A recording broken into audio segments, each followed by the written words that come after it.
Shome रतोड़ी analysis में आपका स्वागत है। दोस्तों, आजकल 2-4 दिन से देश में केवल दो चर्चाएं हो रही हैं। एक तो मुंबई में जो बाबा सिद्दीकी करके एक पूर्व कांग्रेसी नेता और वर्तमान में एनसीपी का नेता, एनसीपी माने असली एनसीपी जो अजीत पवार जिसके नेता हैं, और दूसरा बहराइच में जो दंगे हो रहे हैं, इन सब केवल पूरी जगह यही चल रहा है। मतलब इस कदर चल रहा है कि जो टीवी चैनल्स का टीआरपी का एक मुख्य मुद्दा था करीबन 1 साल से, इजराइल और गाजा, इजराइल और फिलिस्तीन, इजराइल और तेहरान, वो भी दब गया है।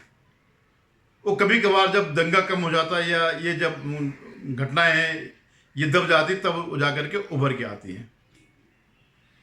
तो इन सब के पीछे ये जो घटनाएं हो रही है, इस पर जो प्रतिक्रिया आ रही है, किसकी तरफ से आ रही है? जो लेफ्ट लिबरल गैंग है, जो एंटी हिंदू गैंग है, वो प्रत्यक्ष रूप से तो बीजेपी को टारगेट कर रही है और अप्रत्यक्ष रूप से हिंदुओं को टारगेट कर रही है। उसके पीछे क्या कारण है ये आप समझ सकते हैं, लेकिन इसके मूल कारणों में जाना बहुत जरूरी है।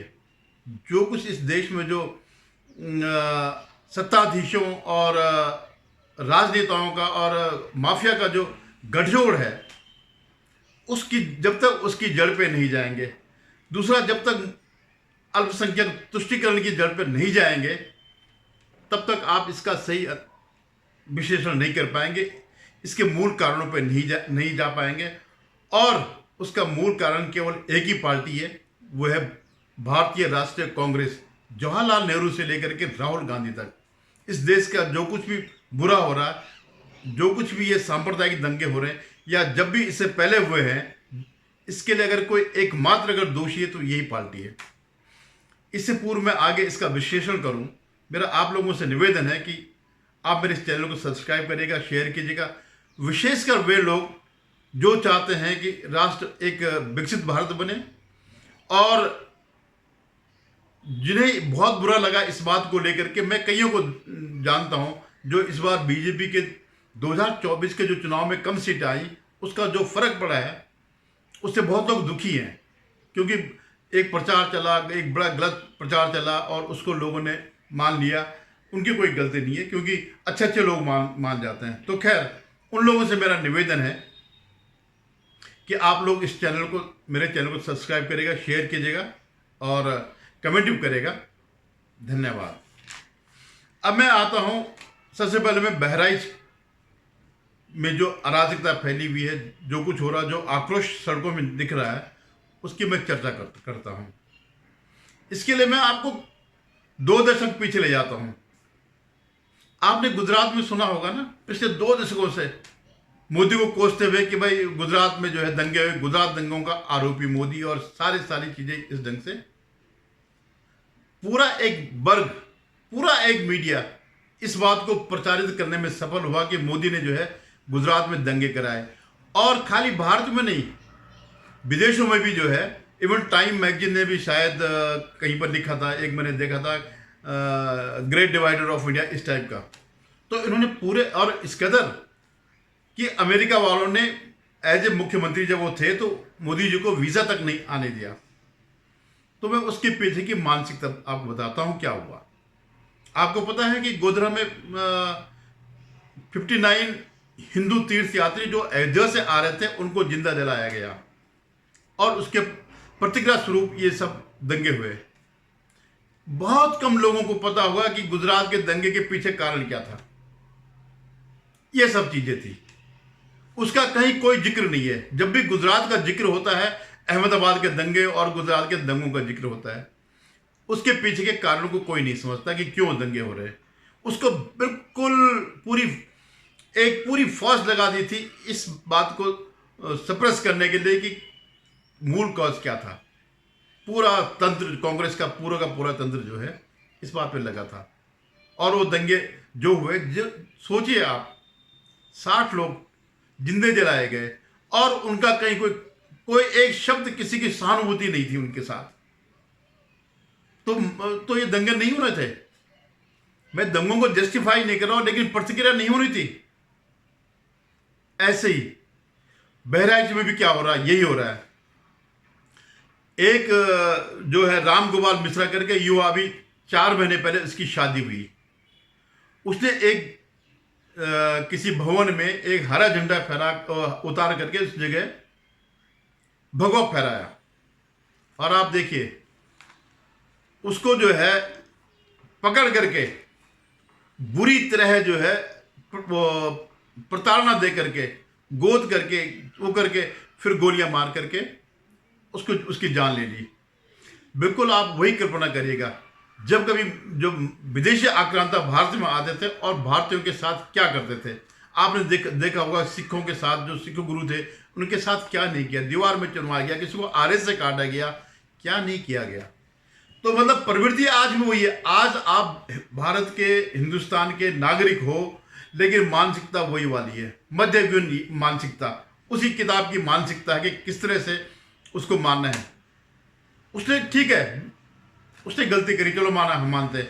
हालांकि हरे झंडे की जगह भगवा झंडा फहराना कोई अपराध नहीं है, लेकिन अपराध यह है कि उसने किसी के घर में जाकर के ट्रेस पासिंग करी, यह अपराध है।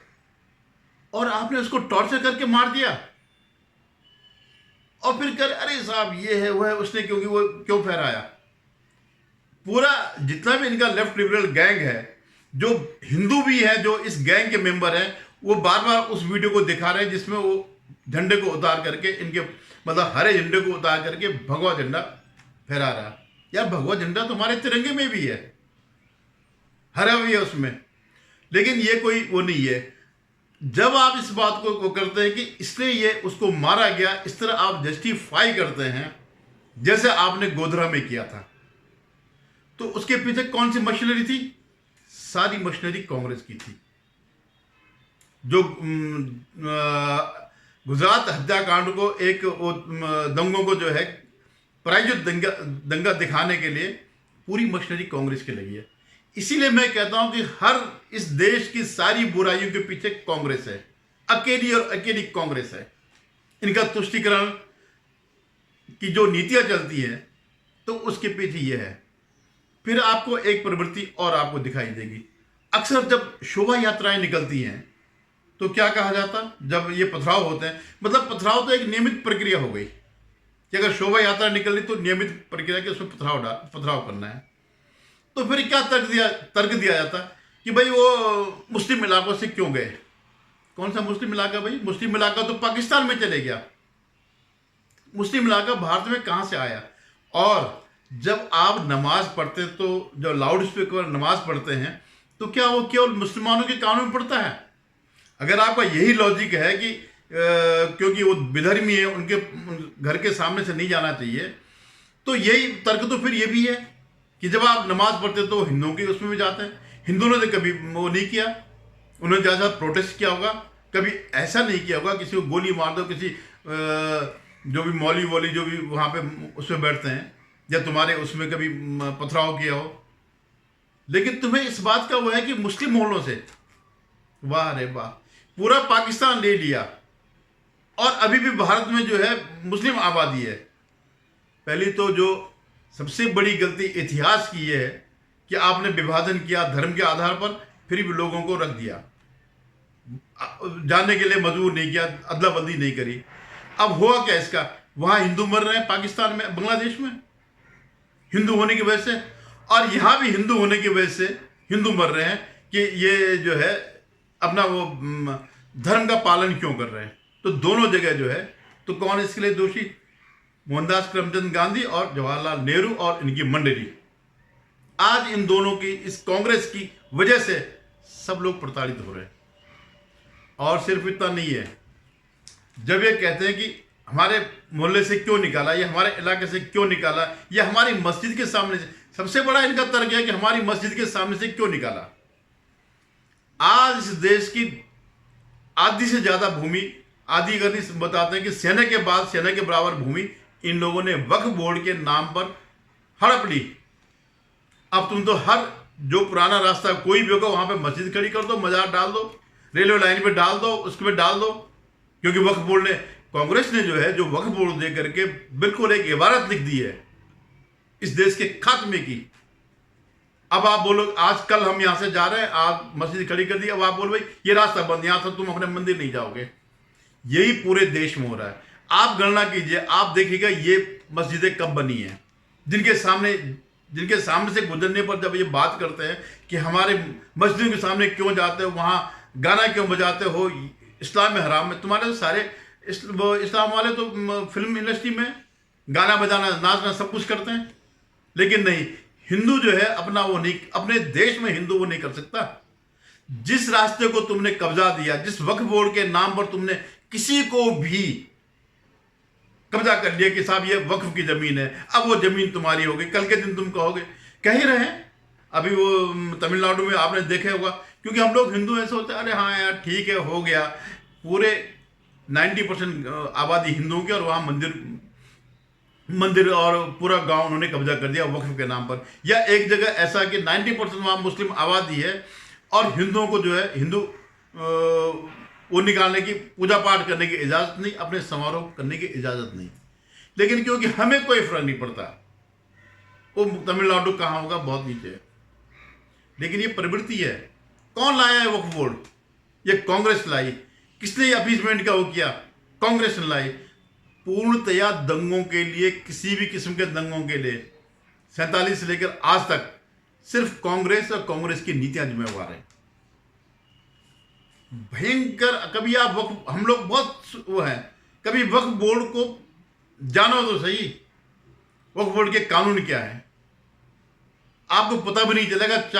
2 पीढ़ी बाद पता चलेगा कि जिस जमीन पर आप रह रहे हैं वो वक्फ की है, आपने बरसों तक अपना वो किया, और वक्फ बोर्ड के नाम पर आज ये सब रेल पटड़ी के किनारे बैठे हैं, कल के दिन कहेंगे ये वक्फ की जमीन है। किसी सेना के मुख्यालय के बाहर कब्जा कर लेंगे कि ये वक्फ की जमीन है। तो वक्फ के नाम पर जो ये अंधा खेल खेला जा रहा है, जो कांग्रेस ने ऐसे ऐसे कानून पारित किए, शर्मनाक है। इस देश को बेचने के बराबर है। इस देश को बेच दिया कांग्रेस ने, जो है इस देश में एक और उसकी बुनियाद वो कर दी है, एक और विभाजन की बुनियाद पैदा कर दी है वक्फ के नाम पर। आज गनीमत है मोदी जी जो है इसको संशोधन कर रहे हैं, लेकिन बेहतर होता है कि पिछले चुनाव में जब इनके पास 303 की मेजोरिटी थी और कई राज्यों में सरकारें थी, तो एबोलिश करना चाहिए था।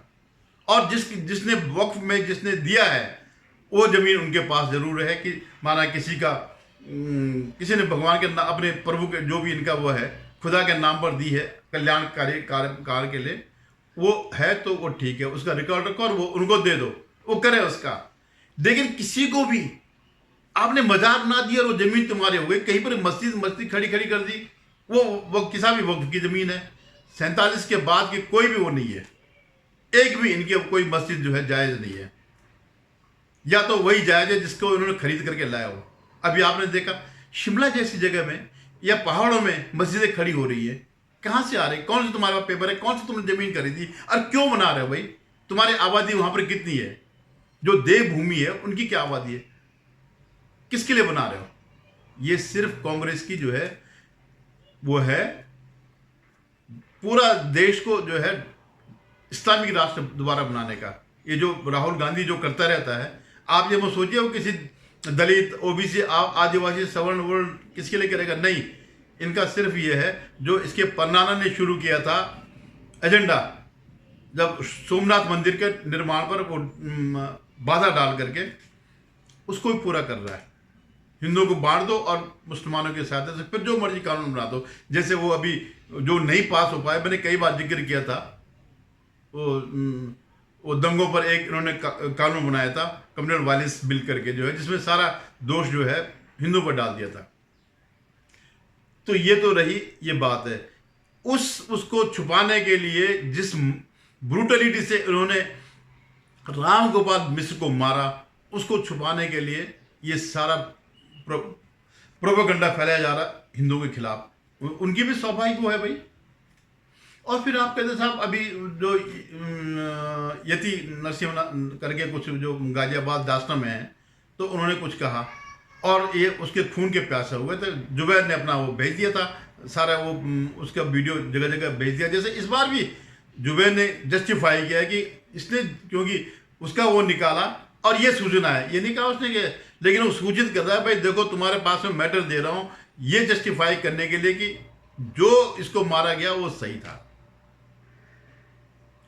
तो आपको आपकी किताब के बारे में किसी ने कह दिया, आपके जो पैगंबर उनके बारे में किसी ने कह दिया, तो आप उसके खून के प्यासे हो गए। लेकिन जो आप रोज गाय काटते हो, जैसे तुम्हारे पैगंबर है, तुम्हारी किताब है, वैसे हमारे लिए भी गाय वो है, माता के समान है, तब तुम्हें ये ख्याल नहीं आता कि जैसे हम आक्रोशित होते हैं वैसे वो भी होते होंगे? लेकिन नहीं। क्यों? क्योंकि ये मुलायम सिंह सरी के नेता, उनका बेटा, आरजेडी वाले, राहुल गांधी तो खैर नेता ही है, ये सब लोग इस चीज को सपोर्ट करते हैं इनके उसको। मैं इसमें बड़ा ताजुब पढ़ रहा हूँ कि सारे के सारे जो राम गोपाल मिश्रा की हत्या से को नहीं मानकर उसको इतना मानने कि झंडा मारा, उसके बाद जो है जो उसकी मर्डर किया गया उसको वो कर रहे हैं, जस्टिफाई कर रहे हैं। तो अच्छा, दूसरा अब मैं आता हूं उस पे, बाबा सिद्दीकी पे। बाबा सिद्दीकी कोई बाबा नहीं था। बाबा सिद्दीकी उसी पॉलिटिकल परंपरा का व्यक्ति था जो महाराष्ट्र में, खासकर मुंबई में, जो पॉलिटिशियंस और माफिया को जो नेक्सस है, उसी का एक मोहरा था। पहले कांग्रेस में था, अब वो जो है जब उस पर वो हुआ तो ये अजीत के साथ आ गया। ठीक है, हम ये नहीं कहते कि किसी का मर्डर करना जस्टिफाइड है। अब लॉरेंस बिश्नोई अगर मारा है उसको, तो उसमें बीजेपी कहां से आके, साहब तो गुजरात में बैठा है जेल के अंदर। भैया बात सुनो, मेरी एक क्लियर बात है, सोरोस वहां बैठा हुआ है अमेरिका में, जिनपिंग वहां बैठा हुआ है बीजिंग में, और उसके एजेंडे यहां चल रहे हैं। तो वो तो वहां बैठे हुए हैं, लेकिन कोई ना कोई एजेंट तो है। तो आप जो उनके एजेंट यहां पर बैठे हुए हैं, जो उनके एजेंडे को चला रहे हैं, उसके खिलाफ क्यों नहीं बोलते हो? और देखिए, सबसे बड़ी बात, क्यों ये नेक्सस मजबूत हुआ? जब 1990 में दंगे हुए थे मुंबई में, बड़े भयंकर दंगे हुए थे, बम फटे थे, आप सोच सकते हैं किसने फोड़ेंगे बम। तो उस पर एक जांच कमेटी बिठाई थी। एन बोहरा तब गृह सचिव थे भारत सरकार के, उनकी नेतृत्व में एक कमेटी बनाई, और उस कमेटी ने जो रिपोर्ट दी उसमें उसने सब चीज़ें जो है इसका खुलासा किया कि किस नेता के किस माफियाओं से संबंध है, किस तस्करों से संबंध है, इस ढंग से किस ब्यूरोक्रेट के हैं। तो इस सरकार ने, मानी कांग्रेस सरकार ने, वो रिपोर्ट पब्लिश नहीं करी। और जो आज वहाँ के जो बड़े चाणक्य हैं, उनका भी उसमें बहुत बड़ा नाम था, लेकिन क्योंकि वो चाणक्य कभी अलग रहते हैं, कभी कांग्रेस के साथ चले जाते हैं, तो उसको बचाने के लिए, अपने नेताओं को बचाने के लिए उन्होंने इस चीज़ को कभी सार्वजनिक नहीं किया। और अफसोस की बात है कि सुप्रीम कोर्ट ने भी सार्वजनिक नहीं होने दिया। तो ये जो अभी भी जो छुटपुट केस जो वहाँ पर ये माफिया, जो ये पॉलिटिशियन और माफिया का जो नेक्सस है, उसके जो केसेस होते हैं, बड़ी साधारण सी बात है, कोई बहुत बड़ा वो नहीं है, और होते रहते हैं। क्यों? अब तो जब से काफ़ी समय से काफ़ी कमी आ गई है। एक तो बाला साहब ठाकरे ने भी जितने भी नेक्सस वाले थे इनको काफ़ी रोका, और उसके बाद बीजेपी 10 साल से तो बीजेपी सरकार ही है। तो ये बात है। तो कुल मिलाकर के जितने भी इस देश में खराबी हो रही, जितना भी जो भी गलत नीति है, सारी की सारी बुनियाद, सबके सब बुनियाद की जड़ में कांग्रेस है। नेहरू से लेकर के, और ये वक्फ बोर्ड में संशोधन करने वाले 2013 या 15 में जब भी हुआ था, जिसमें पूर्णतया जो है वक्फ बोर्ड को, मतलब भारत को जो है वक्फ बोर्ड के हाथों सौंप दिया था। तो देखिएगा, अब महाराष्ट्र के भी चुनाव आने वाले हैं, झारखंड के आज डिक्लेयर हो गया महाराष्ट्र झारखंड के। अब ये राजनीति और गर्मा गर्मी होगी, आरोप प्रत्यारोप लगेंगे। धन्यवाद। फिर निवेदन है कि आप मेरे इस चैनल को देखिएगा, सब्सक्राइब करें।